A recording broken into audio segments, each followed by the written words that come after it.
Buen día, ¿cómo les va? Vamos poniendo el, el power, mientras tanto, así podemos empezar nuestro último paso del año.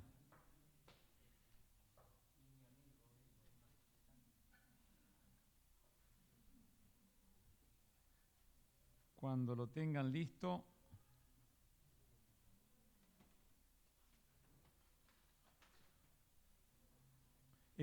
Lo mandé por al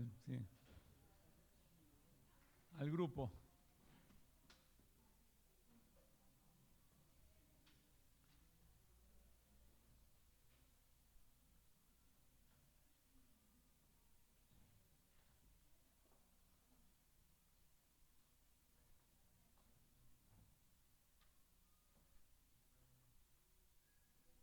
Muy bien, les contamos un poco, para los que no sepan, nosotros estamos haciendo la vida de Jesús en 72 pasos que van desde su anunciación o cómo fue las profecías, hablaban de su venida hasta su ascensión. Eso es tan largo el recorrido que lo hicimos en 72 pasos. Y hoy llegamos al paso 32. Y hoy se termina la escuela dominical. Y esto me van a dejar inconclusa la serie. ¿Qué va a pasar? Venga el año que viene y vamos a completar los pasos que nos faltan. Así que ese es el desafío.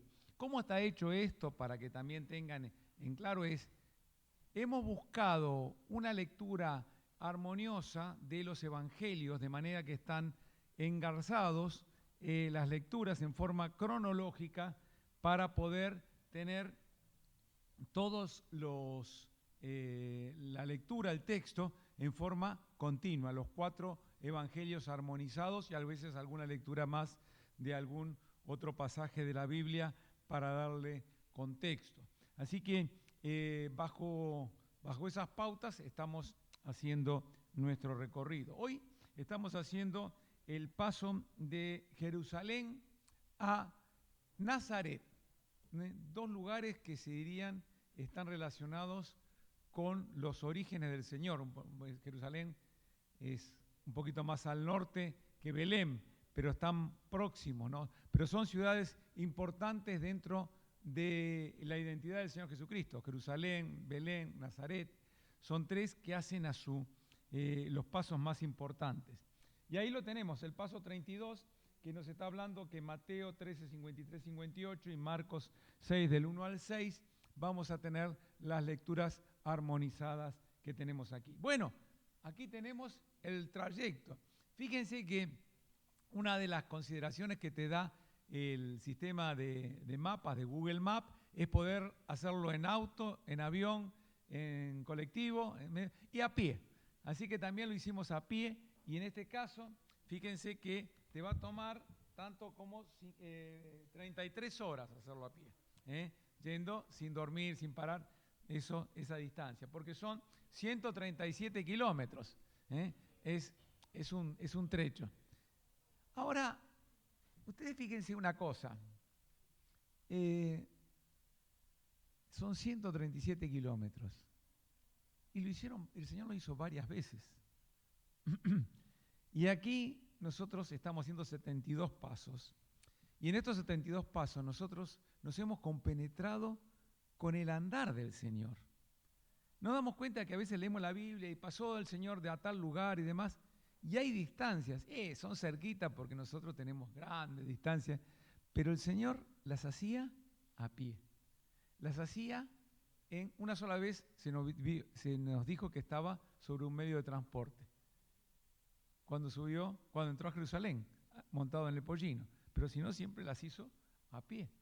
Y cuando lo estaba haciendo, el Señor tenía que ir, no en un terreno tan llano como el nuestro, donde había montañas, subidas, bajadas, ir de Jerusalén a 800 metros sobre el nivel del mar, a Jericó y toda la cuenca del Mar Muerto, del Jordán, que desemboca en el Mar Muerto, que sale del mar de Galilea, que está a 220 metros debajo del nivel del mar, y el Mar Muerto a 400, quiere decir que son 1200 metros de altura de diferencia entre un lado y el otro.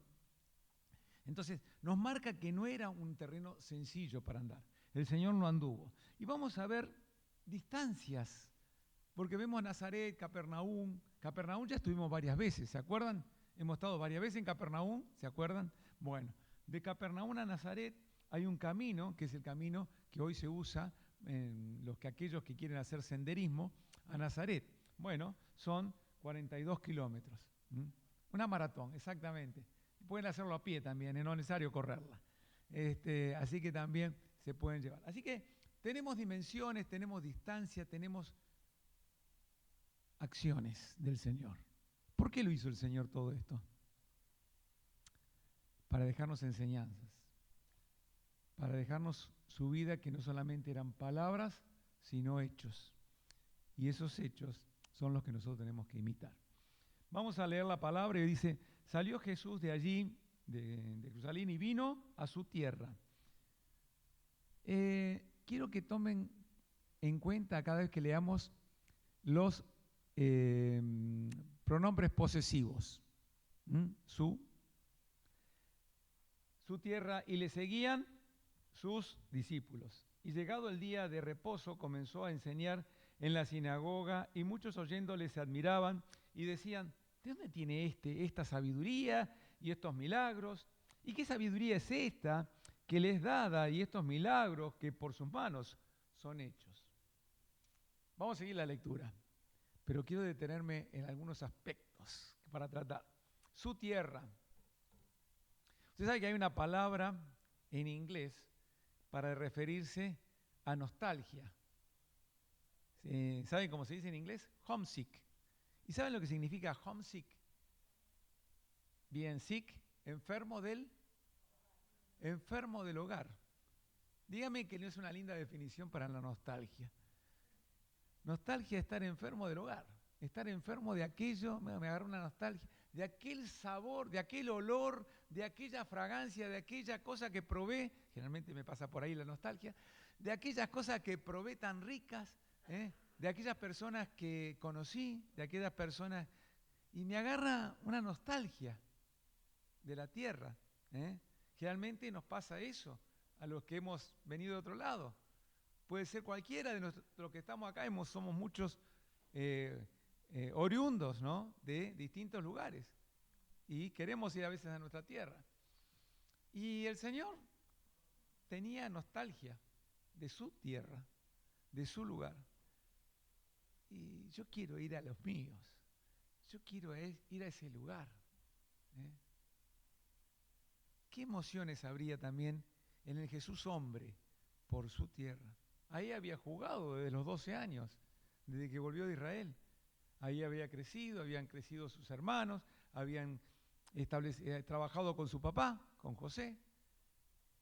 Había trabajado en el negocio, había cuidado de su madre. ¿Cuántas cosas había ahí en su tierra? Y entonces fue con sus discípulos. Y cuando dice sus discípulos, hay algo importante. Ya era el equipo de trabajo. Ay, dijiste la famosa palabra que no había que decir los domingos. Trabajo. Y los discípulos eran el equipo de trabajo. Entonces ya estaba ahí no solamente por lo que era la familia, no solamente por una visita de vacaciones, sino tenía en cuenta lo que era el trabajo. Yo no sé lo que pasa por la vida de cada uno de ustedes, pero cuando uno está comprometido con el servicio, dice, voy de descanso a tal, pero si puedo tomar una palabra, si puedo hablar con alguien, si puedo participar, es parte de mi esencia. Nos pasa, no podemos estar sin, entonces ya no es trabajo.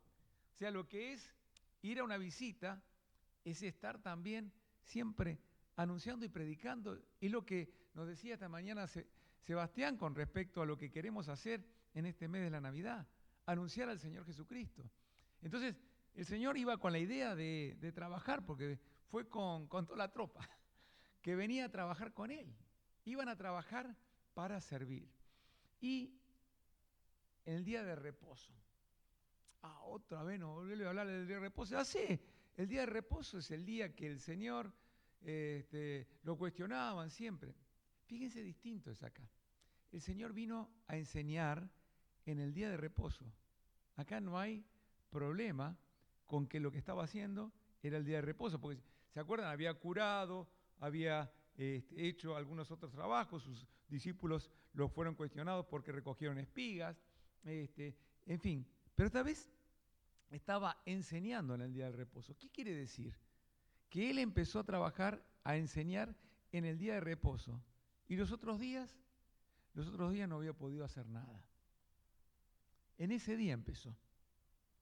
Y es acá donde se empieza a entretejer la situación de lo que pasaba en Nazaret. Tuvo que esperar hasta el día de reposo para empezar. Bueno, en este día nadie me va a cuestionar de que si abro mi boca para decir algo es porque tengo que decirlo en este día. Acá es innegable que aquí, ante este comentario, voy a poder hablar. Comenzó a enseñar en la sinagoga y ahí empieza a hacerlo, ¿no es cierto?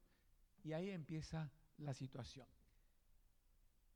Si ustedes ven Marcos, yo le he dicho muchas veces, y no sé si lo hicieron, pero si no lo hicieron, háganlo, cuántas veces aparece la palabra barca.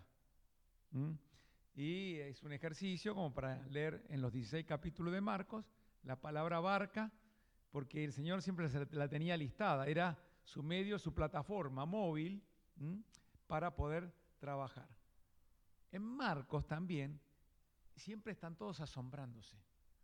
¿Quién es este? Todos se admiraban, todos empiezan. Bueno, que aparezca la palabra admiración no nos resulta extraño en Marcos, pero es al revés acá. Acá se admiraban diciendo, ¿qué está diciendo esta persona? ¿Qué está hablándonos? ¿Quién es ese? ¿Cómo nos viene a decir y a enseñar esta persona? ¿Entienden? Empiezan a admirarse en forma negativa. Empiezan a admirarse por lo contrario. Sería asombrarse de que alguien que ellos conocían, vamos a verlo ahora, les empieza a enseñar. Y esas son a veces las cosas que pasan, ¿no? Hay varias transformaciones que vemos ahí inmediatamente en la palabra de Dios. El gadareno, el endemoniado, ahora lo ven vestido, sentado y en su sano juicio, ¿no? Así hay muchas personas que son transformadas en un momento y todos se asombran. Estos se asombran para mal, se asombran para lo peor, se admiran de que alguien esté dándoles enseñanza. Paréntesis. ¿De qué se asombran cuando nos ven a nosotros? 3 posiciones. Para mal, seguramente es lo que pasa siempre, ¿no? Pero bueno, es lo que tenemos que cambiar. Para bien, que es lo que tendríamos que hacer siempre. Me dijiste 3. La neutra, la que yo sé que vos sos creyente y no decís nada. Porque también hay muchos que saben quiénes somos. Y no intervenís, no decís nada. Entonces, ¿por qué se van a admirar a nosotros? ¿Por qué no van a admirar? Cierro paréntesis, seguimos. ¿No es este el hijo del carpintero? ¿No se llama su madre María, su madre, y sus hermanos Jacobo, José, Simón y Judas? ¿No están también aquí con nosotros sus hermanas? ¿De dónde pues tiene todas estas cosas? Y se escandalizaban de él. Bueno, el carpintero. El rótulo. Jesús es el carpintero. Qué difícil es cuando a uno le ponen un rótulo. Y ese rótulo, no sé si ustedes jugaron alguna vez al juego de los rótulos. Los juegos de los rótulos es que cada uno de nosotros, dado vuelta, tenemos un papel, un nombre, que solamente lo ve el que está acá y lo nos ponemos acá. Y nos empiezan a tratar a nosotros de acuerdo a lo que dice esto, ¿no? Una persona alegre. Y yo trato de adivinar quién soy yo. Y la gente me mira y se ríe y empieza a charlar y demás. Y no sé por qué, porque ya está diciendo mi rótulo lo que soy, aunque yo no lo sepa. Muchas veces nos pasa eso. Nosotros nos cargaron un rótulo y nosotros aunque actuemos diferente o que no sepamos, la gente nos va a seguir viendo igual. Por eso es muy importante acá no tanto hablar de uno, si a Cristo lo transformó, es nosotros cómo leemos los rótulos. Tapemos los rótulos y veamos la obra de Cristo en las personas. Porque hay gente que nosotros, aunque sean creyentes, aunque lo seguimos mirando su pasado. El rótulo. El rótulo del Señor, y yo tengo que dar vuelta a la hoja, si no, me olvido de él, era que era el carpintero. Y ese es el rótulo con que ellos lo miraban.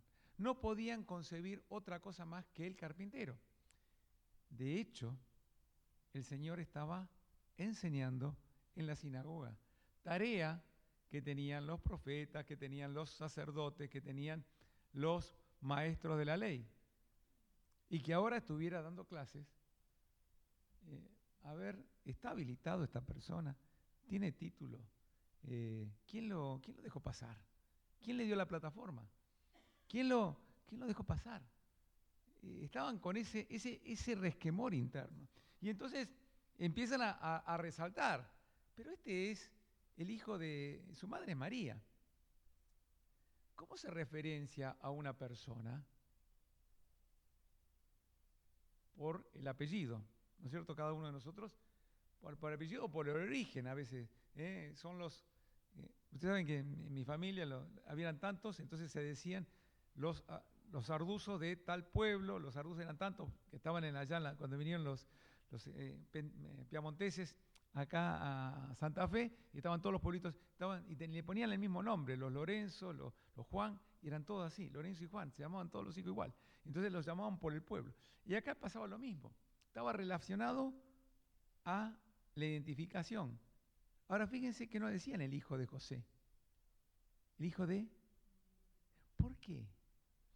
Porque ellos sabían, y en el pueblo chico, infierno grande, sabían el origen de que no era verdaderamente el hijo de José. En muchas cuestiones se podrían llegar a comentar. Y entonces era una manera más de incrementar el rótulo. Decir que era el hijo de María, estaban negando a José. Y entonces empiezan a hablar de los hermanos. Y acá tenemos 4 hermanos que es interesante. Jacobo, ¿qué Jacobo es este? El que fue de luego, que murió el Señor, que ascendió el Señor y murió, fue el que estaba a cargo de la iglesia de Jerusalén y que escribe el Evangelio, la carta de Santiago. Santiago es San Jacobo. Es eso, Santiago es eso. San Jacobo, Jacobo. Judas escribió la carta de Judas. Bueno, de José y de Simón no se sabe nada, pero estos hermanos tuvieron una parte. Y después tenemos las hermanas. De las hermanas no se dice nada, no se sabe nada en este caso, porque estamos hablando de los posesivos, ¿no? Lo que era del Señor. Por una parte lo que el Señor reconocía y por la otra parte lo que le reconocían al Señor, su madre, sus hermanos, sus hermanas, y se los adjudicaban, ¿no? Y por supuesto, se escandalizaban. Y acá viene la otra reacción que tenemos con respecto a los fariseos y a los que estaban alrededor del Señor. ¿Qué pasaba con ellos? Se escandalizaban. No puede ser. No, a mí esto no me gusta, no lo puedo admitir. Y está la palabra escándalo. Escándalo es la traducción del griego de una palabra que es piedra. ¿Piedra de qué? Piedra de tropiezo. Por eso se dice se escandalizaba. Tropezaron con esa cuestión. Porque conociendo su origen, vieron que se presentaba como un gran maestro. Y eso molestaba mucho más todavía.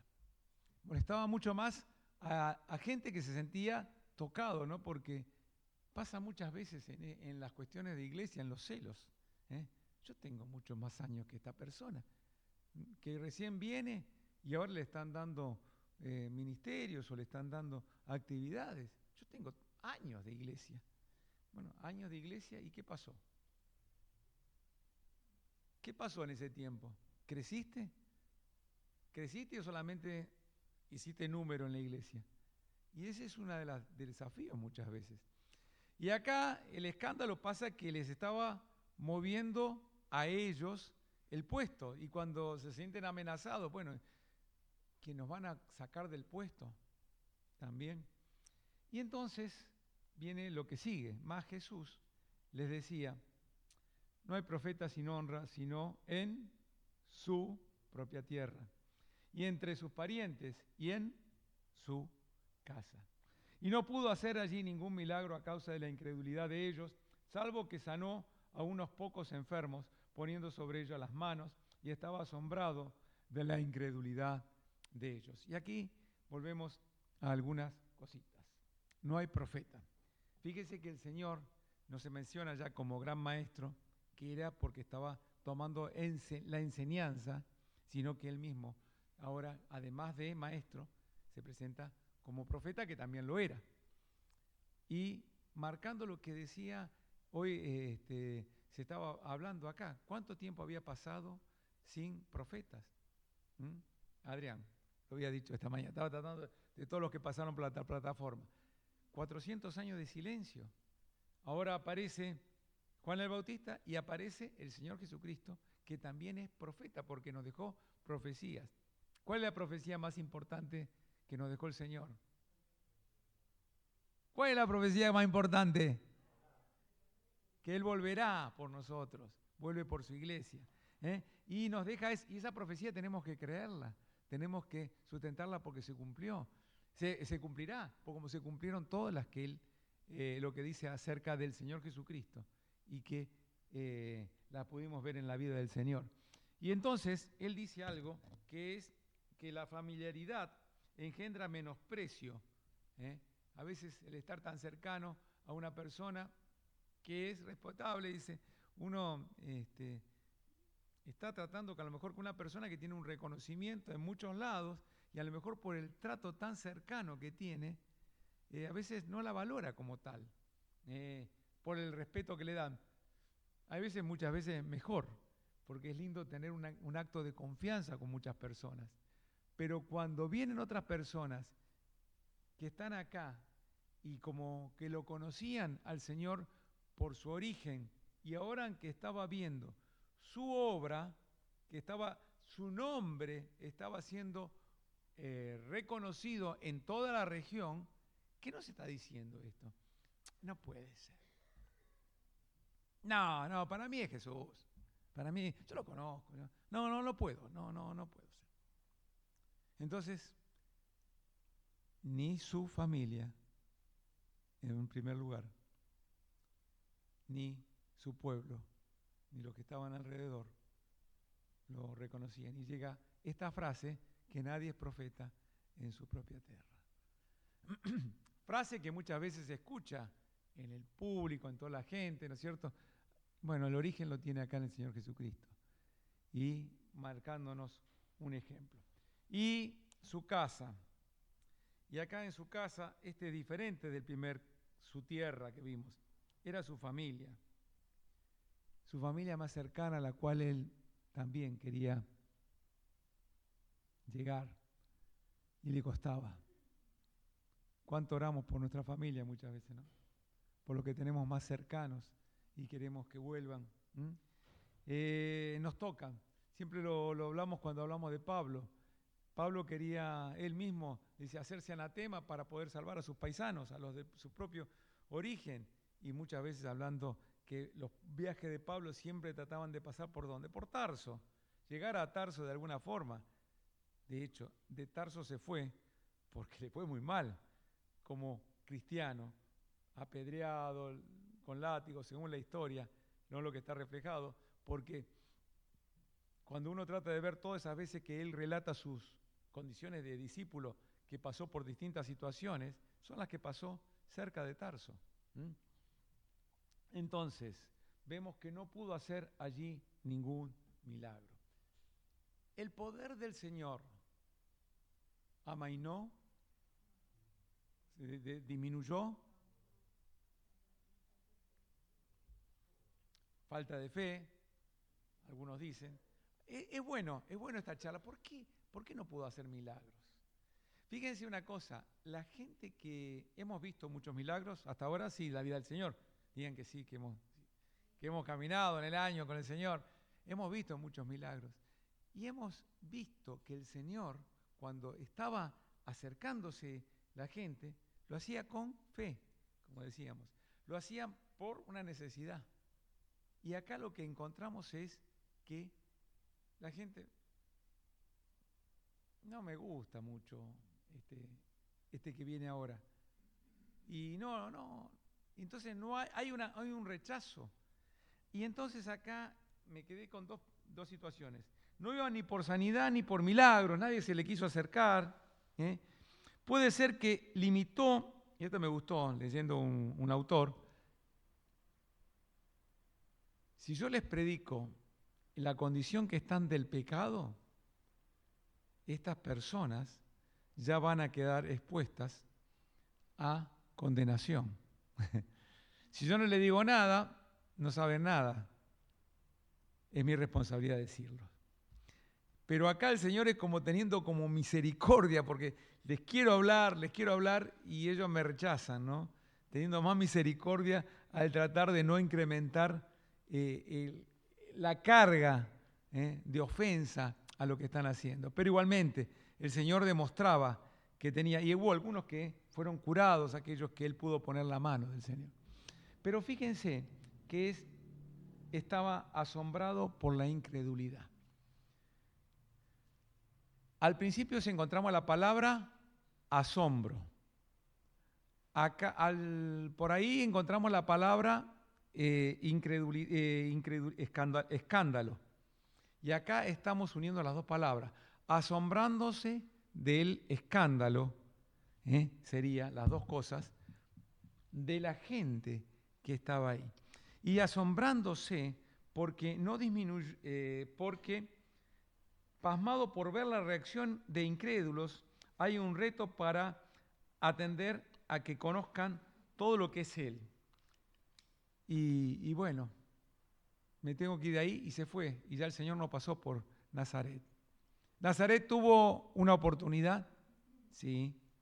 Nazaret, ¿qué hizo? Rechazó. Y como siempre vienen las preguntas fatales. ¿Por qué? Porque estas preguntas nos dicen lo siguiente en la reflexión. ¿Cuánto nos cuesta hablar en nuestro ámbito más cercano, no cristiano, acerca de nuestra fe? Es el ámbito no cristiano. El Señor estaba en un ámbito conocido, pero que le costaba hablar de la fe. Él quiso hablar, al revés de nosotros, que nosotros nos queremos callar.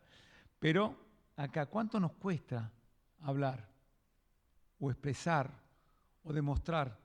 Testimonio también es actuar como un creyente, como hoy leíamos, escuchábamos del siervo que le contaba Raúl, de cómo tenemos que desempeñar y predicar por lo que hacemos en nuestra conducta. ¿Hay alguna razón que nos impide regresar a nuestros orígenes ahora que tenemos a Cristo? Esta es una pregunta importante. Yo conozco muchas personas, yo quisiera no volver más a mi pueblo. Yo no quisiera volver más donde la pasé tan mal de chico. Yo no quisiera volver más a tal lugar. ¿Qué dice 2 Corintios 5:17? Vamos todos juntos. De manera tal de que si alguno está en Cristo, nueva criatura es. Las cosas, he aquí, son todas hechas. Muy bien, muy bien. No hay nada que me impida ir a ningún lado para anunciar que Cristo hizo algo nuevo en mí. Por más triste que sea lo que haya pasado, Cristo lo hizo nuevo. Y esto es un gran tema para hablar. ¿Hay alguna razón que me impide regresar? ¿Con cuál identidad crees que te relacionan? En el rótulo. ¿La de tu pasado o la actual del creyente? ¿O la de evangélico? Si vos que sos evangelista. ¿Con cuál te relacionan? ¿Saben que sos evangélico? ¿Saben que sos creyente? En primer lugar. ¿Se ha demostrado eso en el ámbito? ¿Es mejor seguir siendo el carpintero? ¿Qué conviene más? No es una cuestión de conveniencia, es una cuestión de lo que soy. Por la gracia de Dios, soy lo que soy. Última pregunta. ¿Qué cosas crees que siguen siendo de tu posesión y que te atan, para tener, esa está de más, para tener una total dependencia del Señor? Su tierra, su casa, sus hermanos, sus hermanas, su madre. ¿Qué cosas son esas cosas que dicen, bueno, es acá, estoy atado a cosas de acá? ¿Dónde tengo mis posesiones ahora? Qué pregunta, ¿eh? ¿Dónde tengo mis posesiones? Acordémonos de eso. Y la gente, su madre, sus hermanos, sus hermanas, la gente, ¿dónde ve que yo tengo mis posesiones? Porque también es una doble visión, la que veo yo y la que ve la gente que a mi alrededor. ¿Dónde tengo mis posesiones? Y esto nos habla a nosotros de cómo nos entregamos al Señor. Y yo, cómo me entrego al tiempo, ya para terminar la última clase de este año. Queremos volver al Señor, queremos volver a nuestro lugar de origen, queremos volver a donde salimos. Voy a pedir a Marcelo que pase aquí al frente para terminar nuestra clase de escuela dominical del año y quedándonos pensando en estas cosas. Nos despedimos y nos vemos, si Dios quiere, el año que viene. Oramos. Señor, te damos gracias por este privilegio, gracias por poder atesorar en nuestro corazón lo aprendido, gracias por estos pasos que nos has dejado como ejemplo. Te pedimos también que nos des sabiduría para poder dar cada paso, Señor, tomado de tu mano. Te pedimos tu guía y dirección en todas las cosas y te pedimos que estés obrando con poder. Sabemos que tenemos un espíritu de poder, de amor, de dominio propio. Te queremos pedir que podamos ponerlo en práctica, ponerlo por obra y que no solamente seamos personas religiosas, personas que no entienden, sino que podamos vivirlo y adorarte, Señor, como corresponde, en espíritu y en verdad. Te damos gracias por todo, en el nombre de Cristo Jesús. Amén.